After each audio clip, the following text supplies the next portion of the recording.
final stretch of this election.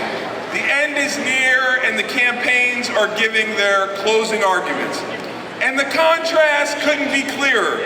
Donald Trump is dialing up the hate, talking about the enemy within, and trashing America as the garbage can of the world. I don't know about you, but I'm tired of this guy shit-talking America.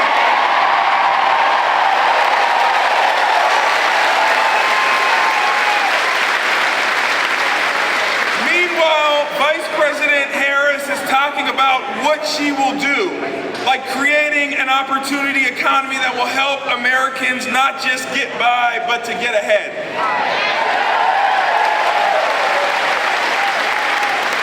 This means so much to me, you see, because I grew up in an aging steel town in southwestern Pennsylvania, and I'm the proud son of a union bus driver and a hairdresser.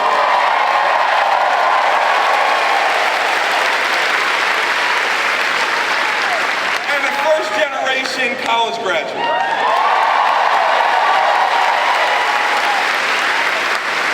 Unlike Donald Trump, I didn't grow up with a silver spoon in my mouth. My parents didn't give me $1 million to start a business and then go bankrupt. And now I have a family of my own. My wife Blair and I have a 1-year-old daughter named Harper, who is our entire world. When Harper looks back and asks about what happened in 2024, what am I going to say to her? Am I going to tell her, well, we gave it a good effort? No. We're going to tell her that Vice President Harris and Governor Walz left it all on the field.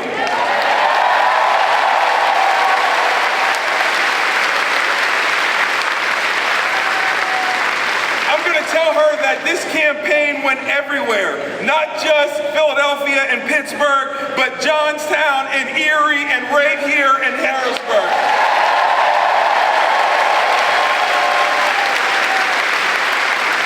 I'll tell her that our volunteers went out and knocked doors, texted their group chats, and turned out every single vote that we could.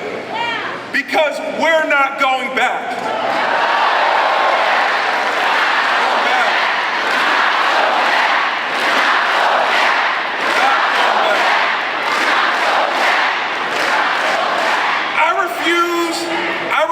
To allow my daughter to grow up in a country where she has fewer rights and freedoms than her mother and her grandmother.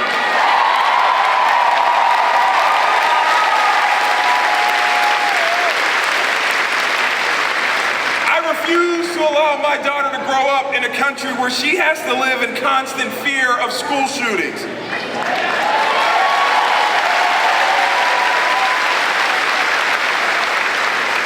I refuse to allow my daughter to grow up in a country where she doesn't have the freedom to be herself and pursue her dreams no matter what they look like.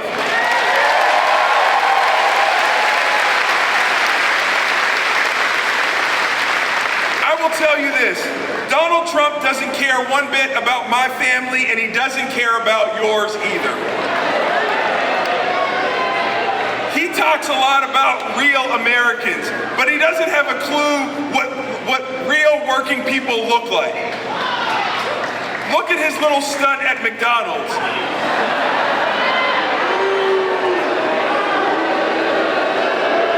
He showed us that. I guarantee he wouldn't last 1 hour working in a restaurant with real customers giving him orders.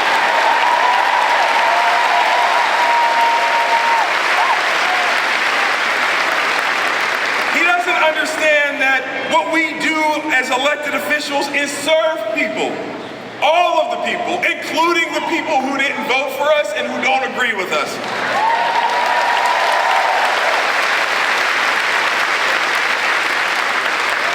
Governor Shapiro and I have crisscrossed this Commonwealth, and over again, we've heard Pennsylvanians tell us that they want us to take off our red jerseys and our blue jerseys and to put on the American jerseys to get stuff done for Pennsylvanians' families.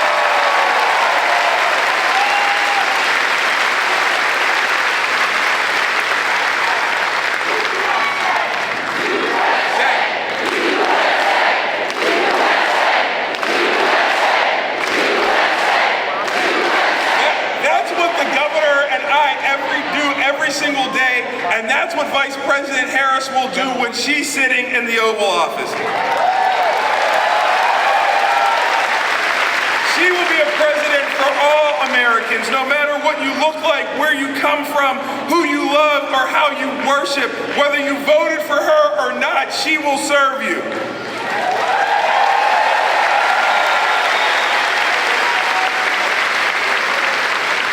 And the vice president, she does, get this, she listens to people. She knows that good ideas can come from anywhere and often from people outside of Washington.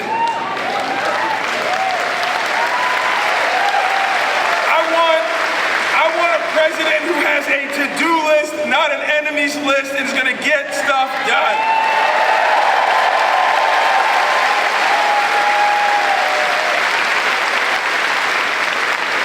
Friends, we've got 6 days left to get this done. If you requested a mail-in ballot, you need to get that ballot in, return it to a drop box or to the Board of Elections. Your ballot has to be at the County Board of Elections by 8 p.m. on election night. If you're going to vote on election day, make a plan for when you will cast your ballot and make sure your friends and family have a plan. Let's make sure that we leave it all on the line and we create a brighter America by electing Kamala Harris